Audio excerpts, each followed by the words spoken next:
Welcome to another episode of the Seven Figure Journey podcast. My name is David Gilliland. I'm one of your co-hosts. We've got Corey Gottlieb. I hope I said that right, You Corey. did. Got Corey Gottlieb with Replica Software, and he's calling in from New York. Corey, welcome to the show. Thanks so much for having me. We love to dive into the ins and outs of the seven-figure journey, and you've done this a few times. What got you in this latest round, this latest business? Tell us a little bit about the birth story of Replica Software. Well, I spent my beginning of my career in the corporate space. I was running large sales organizations. My first entrepreneurial venture, if you've been to New York and seen screens in the back of taxi cabs, that was my brainchild in 2000 and sold it in 2005. And then my last venture, when Facebook was first becoming a thing in late 2007, 2008, I started a social media agency, and we ran it for a good 12 years until everybody caught up with our technology that we're building. So when a friend of mine came to me and said, we see an issue in the retail space, who this friend is now a partner, my partner, she said, we have these beautifully curated stores at Neiman Marcus.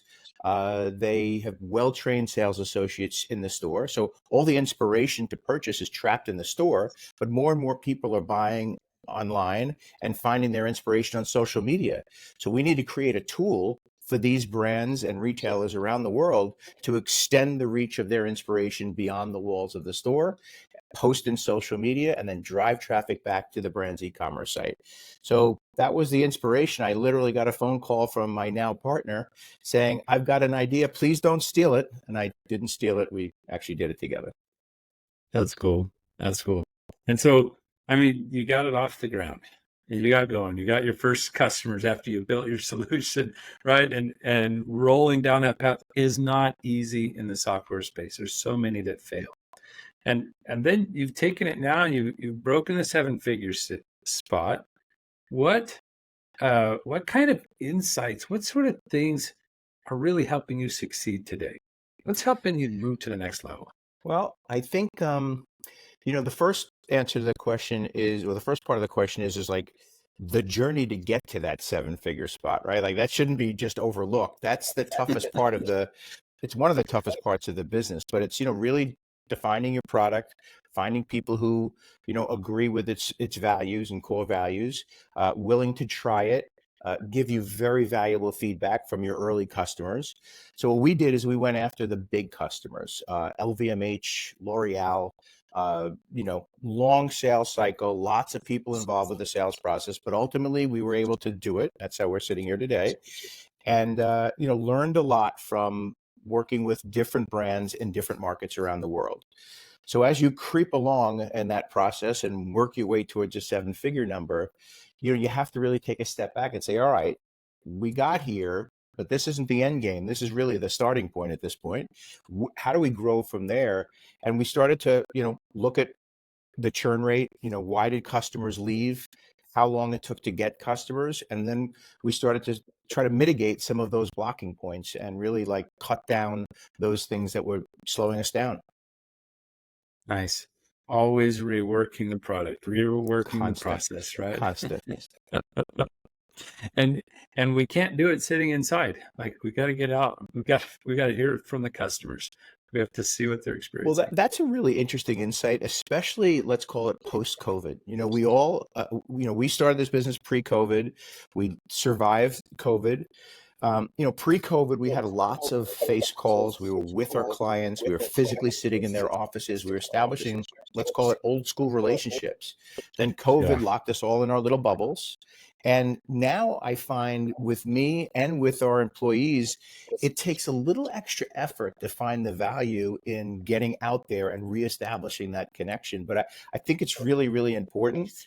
I got involved with the tech community here in New York, and I'm at parties where people half my age are there, but I'm meeting interesting people and learning from everybody. And it's really, really important to, continue to get out there and establish those relationships, both online, which is easier. And, we do a lot of that, but getting out of the office and participating in the, in the whole process.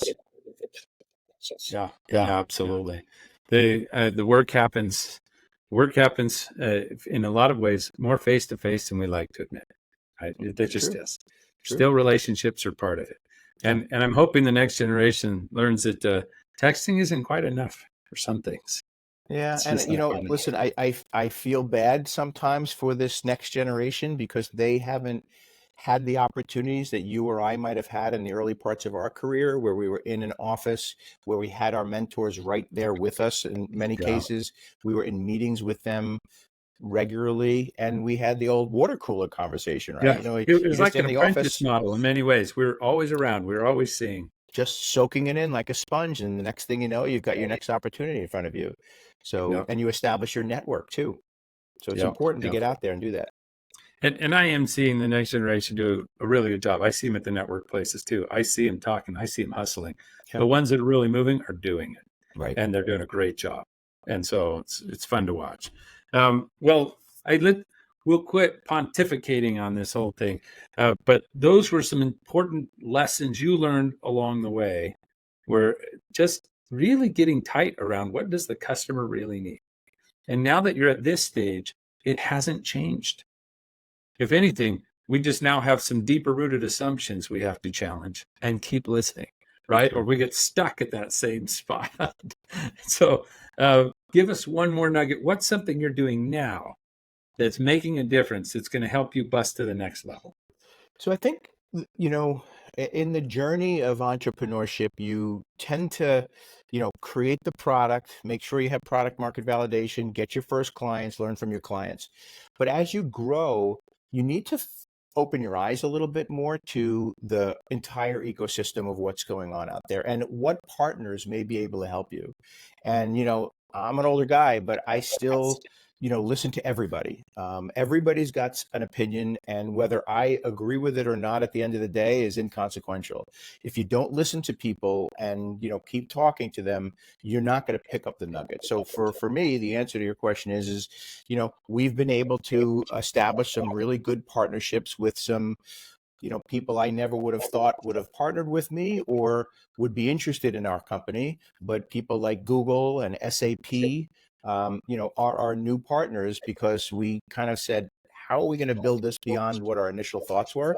We need partners, we need friends, we need, extra people and extra voices. Guys, ever learning, right? Ever learning. Oh, thanks so much. And for those of us who don't just do it naturally, building that into a process that we ensure there's a certain amount of time that's spent out and about talking and learning, that we set goals of who we're going to talk to and work our way in to get to know them, to learn from them, not just to close a deal, right? And that basically metrics of learning, Yeah. time and space set aside to learn, to grow, to listen. Because if I don't, my calendar gets filled pretty fast. Right. And it's funny because that process of finding people and meeting them, there's no one perfect way to do it. Sometimes I'll be on LinkedIn for a few hours just finding people in different businesses and then connecting with them, not asking them for anything other than I start following them and Yeah. learn about their posts. And maybe I will connect with them. I'll go to a tech event and, speak to a lot of people. And, maybe two or three, we exchange, contact information and we regroup afterwards. So there's no one real answer here. It's just it's in our world where you have many different options for everything. This is just another one. And there's many different options to meet people and try to connect with people, and you've got to use them all. Yeah. Yeah. Well, thanks for pulling us out of our shell. Now moving on to the next thing. I mean, you're facing new challenges. There's new things you're working on as you're growing your team. And how big is your team right now, Corey? We have about a dozen to 16 people, depending on the day or the project. Yeah. So I mean, it's more than a few buddies sitting around working together now. You're in this growth phase. What kind of challenges are you facing now that you need to Well, overcome? I think I'm going to focus on personnel challenges. So when you have a remote work situation, we've got people in India, we've got people in California, so we're all over the place. So we talked before, you don't have that central location, the old water cooler where everybody's kind of Yeah. gathering around. So the first challenge I have, and would love to hear some advice on, is keeping people engaged and motivated. Like I can't have them in every one of my meetings. and we do have regular corporate meetings, but you have, I sometimes find that as a founder, maybe I'm the one doing a lot of grunt work that I probably would like to hand off to people, but because they're not involved with all the nuances, then I feel like, the old school, I could just do it myself better. But Yeah. you end up doing way too much of that, and then you don't see the forest through the trees as a leader. So I would say that that's the first one. And then, the second one again around personnel would be, we're making a fundamental switch in our business. We had these large corporate clients, we still do. We're constantly looking for more, but we realize through our analysis that we need to kind of more democratize the system, make it easier to start using it, that anybody can try it. So now we're at a situation where we're getting some widespread distribution, and instead of having one or two big clients a month, we're starting to see 10, 20, 30 small clients sign up every month. We're supposed to make it non-touch, but I'm going to have to switch my customer service model from a high touch with those big corporations to, somebody answering quick questions or helping somebody along or giving some good advice. So this is what we're struggling with right now is, as we grow, making sure that the people who work here are motivated and continuing to grow also, but also we're morphing our workforce so that we're, kind of following what our new business structure is. Yeah. I mean, two very different challenges, but all tied to, how do I do this with my team and what makes sense on how I organize them and what we do. Can I ask you a little bit, what would you do with your time seeing the forest from the trees? Tell me the value specifically that comes from doing that, not being in the trenches solving problems, but instead working on that. Yeah, I think that's really important. Like, as a leader in the company and the one who's supposed to be creating the direction of the company along with my partner, we need to know what the direction of the marketplace is. And you can't do that with your head buried in your keyboard. Yeah. You have to be out there and you have to be reading a lot, but you also have to be talking to brands, and you also have to be showing up at some conventions where, all the shoe manufacturers are to find out what their challenges are, or all the retailers are, like the NRF convention that we went to recently in New York. So, I would say I'd like a lot more time to be able to become a little bit more macro. Look at the industries themselves. In our business, we're in the world of social commerce. Social commerce is continuing to change. What if TikTok is banned in the US? How does that affect my business? How does it help me? These are the things, and what offers can I have? How can I grab that business if it happens? How can I play on the uncertainty without it even happening? So these are the big picture questions that as a leader of the company, I need to be thinking about, and then using the sales team or the team to really kind of work through some of those issues and then ultimately create policies. So, if we're down in the trenches and we're doing the work there, Corey, you're solving customer issues, you're closing a deal, you're doing this and that. Those are like incremental things that could help your company grow 20% this year. While if you're doing a macro level and you're saying, look at this big partnership we could tack onto, look at the shift we could do. These are questions that have to do with a 10x growth decision. Is that fair? Well put. If I'm going to say it a different way, I'd say, keeping your head on the keyboard and solving your client issues is important, but it's like a game of whack-a-mole, right? You get That's right. one, and then another one pops up, and it never ends. So I need somebody to play the whack-a-mole while we're thinking about, okay, I now have a partnership with Google. What else can I do with Google? How does one change make it happen? And I'll just bring up a quick point. Somebody asked me the other day, so you've been in the corporate world at a nice level and you've been an entrepreneur for many years. Like, what do you like better? And my standard answer is that in the world of entrepreneurialism and building a company, I still am motivated every single day I wake up because I never know if that day is going to bring the deal that changes my fortunes. And Yeah. so you know that's not going to happen if you keep your head in the sand. You got to kind of put it out there. But that's what the entrepreneurial game is. So, as a leader of a young company, that's really the key, is to continue to keep your eye on what's the next deal that's going to change my fortunes. Yeah. Okay. So it's this is a fortune changing question to solve. And that's what you're dealing with right now. And I wanted the listeners just to get in on that and to see that's what you mean by the forest from the trees. Mhm. It's not just seeing, oh, now I can see what all my team's doing. No, it's seeing where we're going. It's deciding where we're going. Right. Right. And without you doing that, we're all it's like placing the ladder on a wall and everyone's climbing up this ladder and no one's pointed at me yet it's the wrong wall. Yeah, I think, you asked me before, what are my challenges? I guess, I brought up two challenges around personnel. You really just brought up a third one that I hadn't really even thought about, which is when you try to raise your head above your keyboard and look at big picture issues, you still have a staff of people that are playing that whack-a-mole game. And there needs to be a layer of middle management, because in the role that I play now, I'm kind of like, yes, I'm a CEO, but I'm also playing a day-to-day middle management role. You're direct supervisor. That's what And you I, are. right, exactly. And I can't get to that other level unless I insert a middle management level in there that's going to make sure that all the day-to-day stuff is taken care of, clients are taken care of well, because otherwise I can't grow and help grow the company. Yeah. And yet we're talking about 15 people and there's two founders already. Like, can we really afford middle management yet? And I would say, we're on the verge. We're not quite there, right? It's a tough spot. And Yeah. that's a reality we're all in. And we don't want to build our business feeling like we're, building bureaucracies or something, but that's not what we're talking about. We're talking about, are my line employees getting the support they need to thrive? That water cooler time, the training time when we pick up all those expertise, they need someone whose focus is to build them, whose focus is to give them resources because they are not the team we need 6 months from now. True. And it is not worth hiring an entirely new team. It is so much better to take this team to the next level.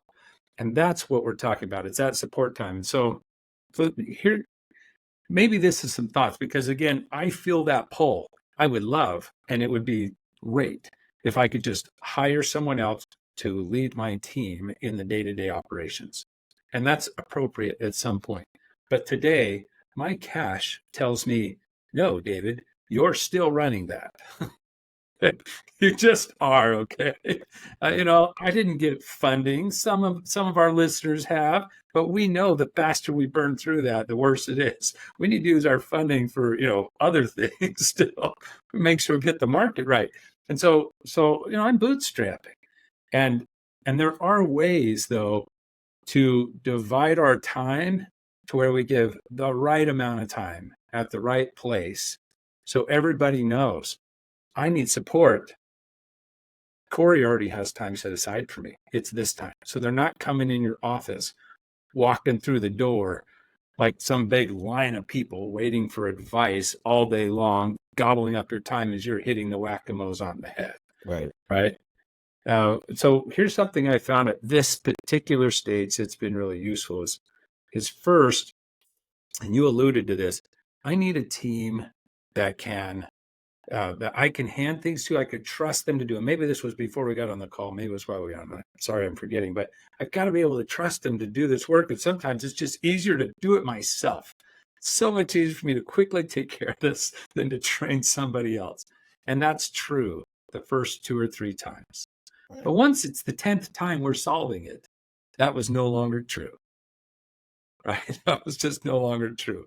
And even worse yet, even if they're new problems, by the 10th or 20th problem I'm solving for my team, instead of getting my team to solve it for themselves, it was plenty worth it to have done the investment in the beginning.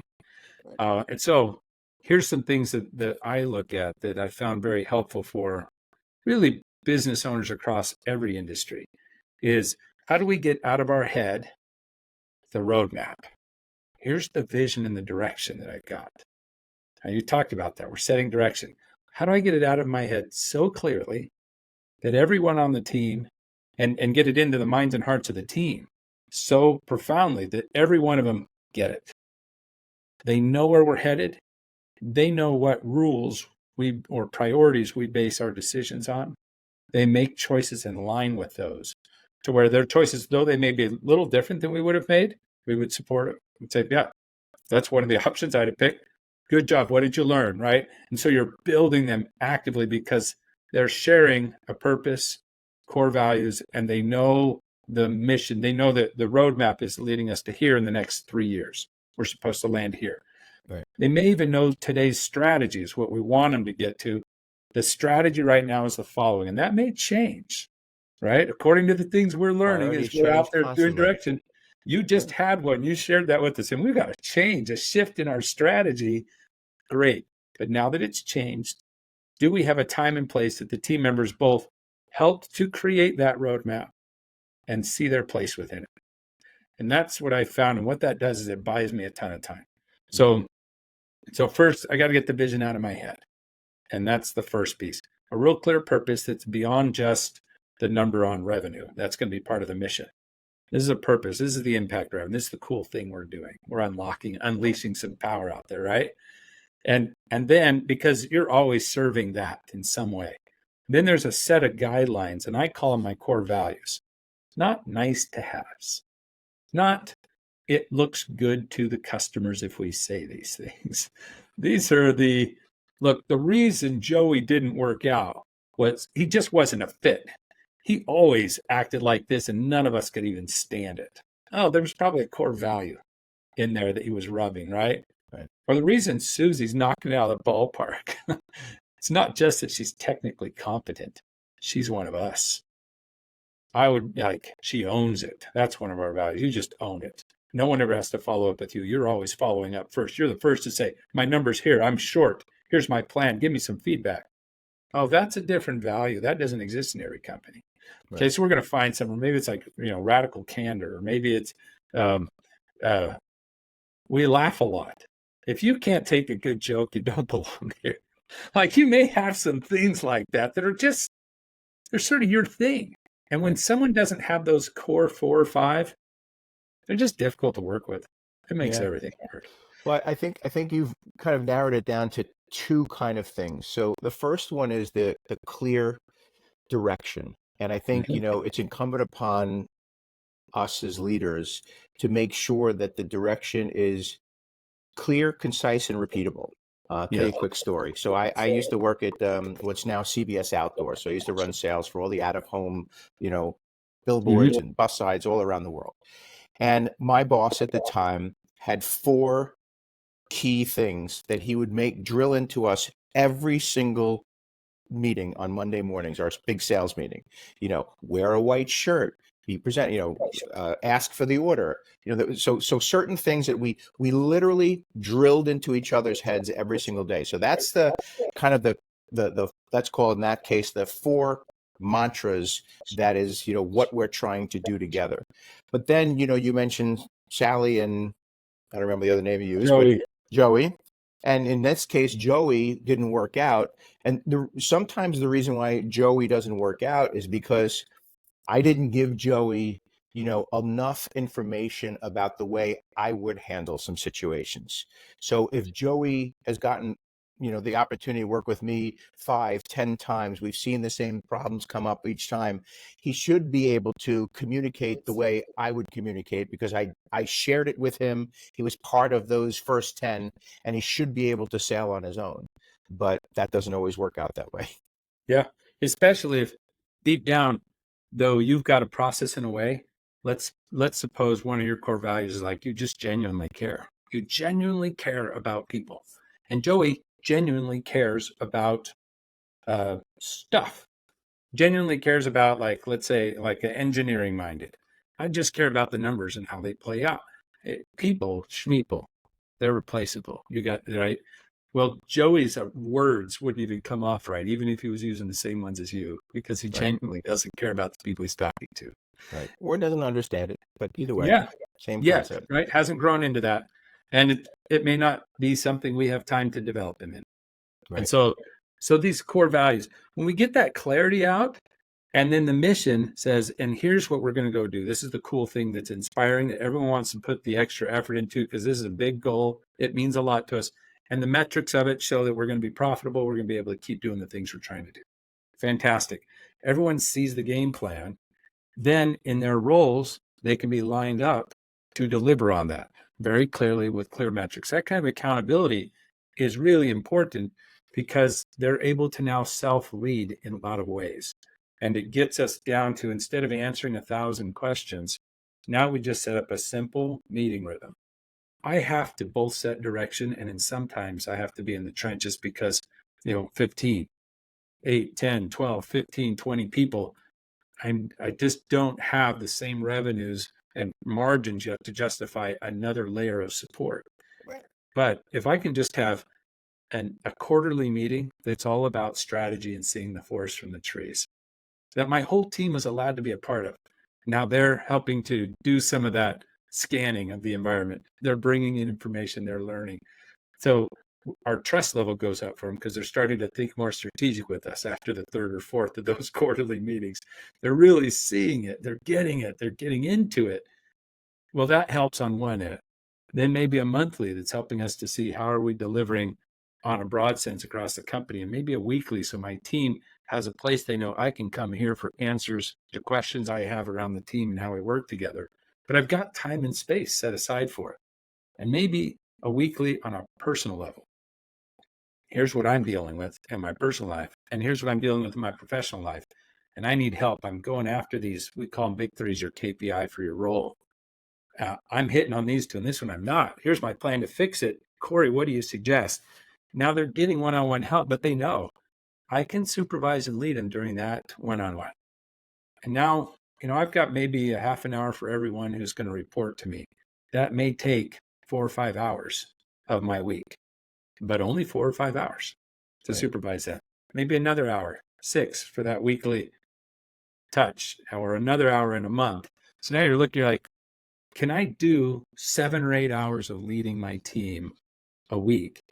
And then the rest of it, I can do direction setting and sometimes in the trenches. But they can get the leadership they need now without having a full-time someone running around.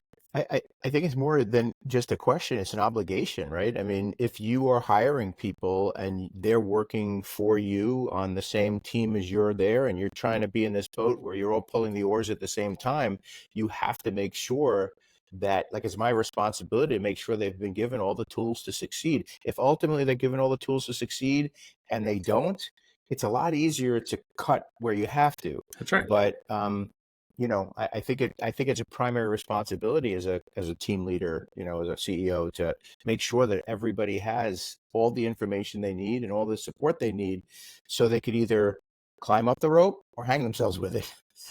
But either one, or just know when it's time to exit, because their skills, their talents, and their own values even fit better in another organization. They'll Right. soar there while here they're stumbling. And Right. and that's okay. That's okay. As long as we've given what we need to. And I love how you said that. It's our obligation.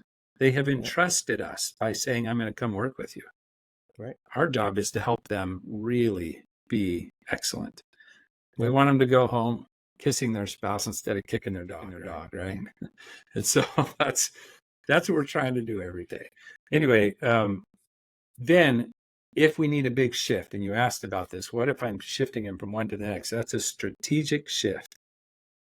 Part of that quarterly meeting is to do something we like to call your future org chart. What's the organization have to look like in the future? When you're doing a strategic shift, there's an immediate one to say, let's all lay it out. And it's not bureaucracy kind of thing, or let's just play a little game of shuffling the cards. It's more like, what's the new customer experience needed given the new customer inflow? We have to walk that map and understand it. How much can be done to create the customer experience we're looking at now? How many people are needed where? And what is their new deliverable? They have to now say, instead of a white glove, high-end, high-touch service that's happening to maintain this relationship with these two, You have to figure out how to move quickly 50.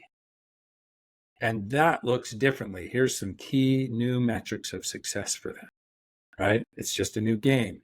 And then together talk about what do we first hypothesize are the key jobs or tasks to be done in order to deliver on those KPIs, Right. what we call big threes.